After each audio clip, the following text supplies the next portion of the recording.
Assalamualaikum warahmatullahi wabarakatuh. Kembali lagi bersama saya Prasetyo Aditya dan rekan saya Alika Nugraha yang selama 30 menit ke depan akan menemani Anda dengan cerita-cerita menarik di sepak bola hanya di propaganda program sepak bola. untuk Anda. Mantap sekali. Di segmen yang pertama ini kita bakal ngebahas soal seorang pemain top yang pernah main di Arsenal, yaitu Nwankwo Kanu. Wah. Ini naskahnya ditulis sama Ade Marza yang judulnya adalah Nwankwo Kanu, pesepak bola paling cemerlang dari Nigeria. Gue pemilihan judul yang sangat bagus banget. Karena emang Menarik bagus ya? banget ya. Bagus ya. Suka mandi. Coba. Kalau tidak kenal Kak, orang-orang ini tidak akan menyangka kalau si Nwankwo Kanu ini adalah pesepak bola. Benar juga. Iya. Namanya agak aneh ya. Namanya agak aneh. Soalnya tubuhnya kurus. Oh, perawakannya juga. Perawakannya kurus. Nah, dia kalau misalkan di Jawa udah diajak ikutan proyek. Dan dia jadi tumbalnya. Karena kalau kulit kan itu yang tegap dong. Dicor. Agak jangan dibayangin dong skenarionya dong. Namun jika sudah mendapatkan bola di kakinya, maka tubuhnya itu akan bergerak lentur. Wah. Membuat setiap orang ini percaya bahwa dia adalah pesepak bola dengan bakat yang sangat luar biasa. Luar biasa dong. Nah, di lapangan Kanu ini adalah pesepak bola paling cemerlang dari Nigeria. Paling mengkilat. Enggak, sepatunya. Sepatunya ya. Sejumlah prestasi telah sukses diraih sepanjang karir profesionalnya. Betul. Baik di level klub maupun ketika memperkuat tim nasional Nigeria. Nigeria. Nah, setelah akhir karir bermainnya, pria kelahiran Owerri, Nigeria pada 1 Agustus 1976 ini telah menjadi seorang dermawan terkenal. Hingga terlibat dalam berbagai kegiatan amal dan sosial. Mungkin nggak terlibat di dunia sepak bola lagi, tapi udah ya istilahnya udah kaya lah dia. Udah kaya dan berdedikasi terhadap negara atau daerahnya. Kan gitu. kebanyakan kalau orang Nigeria ya gak berpartisipasi di dunia sepak bola lagi, tapi lebih ke kehidupan sosial. Kehidupan sosialnya keren. Nah, ini soal juara Piala Dunia U17. Jadi Kanu ini memulai karirnya yang memukau dengan klub Nigeria, Federation Works, sebagai penyerang. Ini kayak nama-nama tempat proyek. Benar juga ya, kayak nama klub bola. Pada usia 16 tahun dia pindah ke tim top. Ini namanya Iwanyanwu Nationale.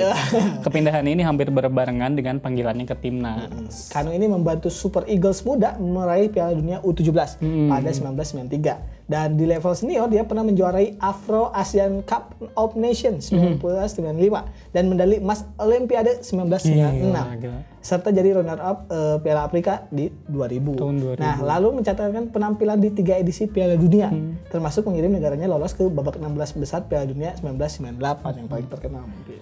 Berarti dia tuh beneran berprestasi. Iya, memang jago ini Emang jago, bener.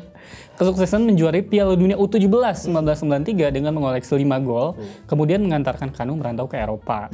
Jadi ya pasti jadi bahan bahan sorotan lah gitu ya, apalagi jadi juara. Dia bergabung dengan klub raksasa Belanda Ajax Amsterdam.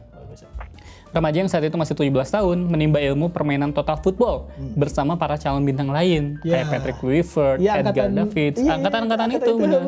Si kembar debur ombak. Bukan debur, itu De Boer. Dan Clarence Seedorf selama 3 musim sampai pertengahan 1996. Jadi emang teman-temannya pun nama-nama yang top gitu ya. Berkualitas semua. Nah, perjalanan bersama Ajax bisa dibilang menjadi awal karir yang manis bagi si Kanu ini. Betul. Dia merebut 3 gelar era divisi Belanda, juara liga loh. Juara liga. Sekaligus menembus 2 final Liga Champions. Termasuk memenangkan trofi si kuping lebar itu pada kesempatan pertama musim 1994 dan 95. Nah, saat itu pemain Jepang bertinggi 1,97 meter ini sempat tampil sebentar dalam kemenangan final 4-0 atas AC Milan tersebut. Mungkin ya tadi kalah nama-nama besar yang lain. Yang udah ada di Ajax juga kan. Tetap berpartisipasi sebenarnya. Di Ajax, Kanu mencetak 25 gol dalam 65 penampilan. Lumayan ini ya. Dia lalu melanjutkan perjuangan bersama Inter Milan pada 96, namun badai besar menghantam kehidupannya. Ia didiagnosis kelainan jantung yang serius. Ada masalah ternyata di situ. Kanu harus melalui operasi besar dan banyak yang khawatir dia ini tidak akan pernah menjadi pemain yang lama setelah itu. Maksudnya karirnya tidak akan sama. Tidak akan sama lagi lah ya. Iya. Nah, Kanu harus melakukan penggantian katup aorta di jantungnya. Ia sendiri masih berusia 20 tahun dan berhasil meraih trofi Piala UEFA 1998. Benar. Nah, setelahnya para pakar mulai menyarankan agar dia berhenti saja sebagai pesepak bola. Jadi yang harus memaksa dia berhenti justru penyakit bukan karir. Berbahaya banget sampai apa tadi ganti katup aorta di jantungnya ya. Padahal kalau mau main dia tuh jangan operasi besar sih. Kenapa? Biar aman, mending operasi lilin. Wah, Lumayan kan itu di negara Wakanda ya. Namun pada Februari 99, Arsenal malah merekrutnya ke Aneh. Wenger tuh tidak percaya pada pakar yang menyarankannya untuk berhenti main bola. Gimana ya? Bener. Karena kata Wenger, pakar yang menyarankannya itu adalah Dago Pakar. Ya, nah jadi nama daerah gimana? Katanya daripada main bola mending jaga villa. Banyak tuh tidak gue pakai. Itu yang merusak lingkungan ya. Wah, iya aduh, yang amdalnya kemana? Gak pernah diurusin. 4 juta pound itu diganti Kanu dengan penampilan yang spektakuler. Tuh. Kanu menghabiskan lebih dari 5 musim di tim London Utara tersebut. Ia membantu mereka meraih 2 gelar Premier League dan 2 Piala FA. Gila. Bersama The Gunners, dia menunjukkan segala tentang dirinya sebagai pemain, yaitu pemain yang seimbang, punya teknis dan imajinatif. Jadi saat yang lain tuh kalau misalkan lagi istirahat, minumnya kan isotonik, Ya. Prating Deng. Kalau si Kanu mah minum kucubung. Jadi dia sangat imajinatif liar. Dia bukan ke arah situ dong. Nah, Alika tahu nggak sih yang apa sih yang botak tuh yang di TV7? si Gundul. Dia pernah minum. Kalau dia bener imajinatif dia, apa yang ada di alam dia makan. Dia tuh pernah minum kucubung yang sampai berdiri di atap rumah warga. Dan itu teh ini gitu, apalagi syuting. Kayak bukan kelihatan gimmick ya, emang ada aja.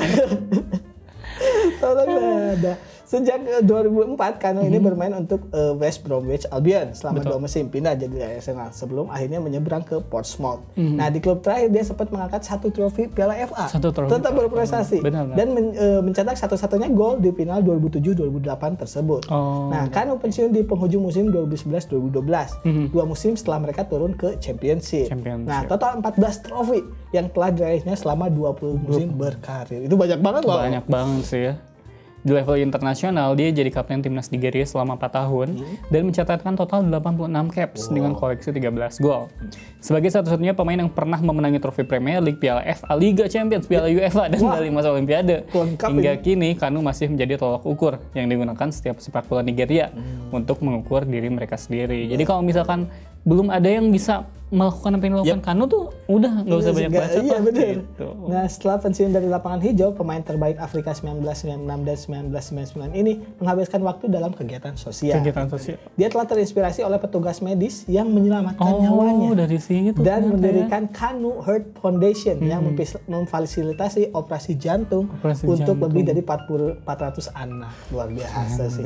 Nah di samping berupaya meningkatkan selain itu dia juga berupaya meningkatkan perawatan jantung di negaranya.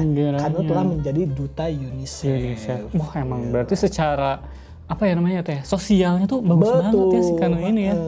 Keren. Gila. Soalnya kan si Kanu tuh pengennya jadi duta Sheila on Seven. Wah nggak bisa dong, kalau duta itu cuma satu yang tapi nggak bisa bahasa Indonesia gitu. Gimana? Aduh itu tadi kayak pembahasan kita soal Nwankwo Kanu yang meskipun dia punya prestasi yang besar, tapi dia tidak melupakan asal usulnya dan bergerak di sosial tadi. Jadi kemana-mana tetap di Propaganda program sepak bola untuk Anda. Mantap.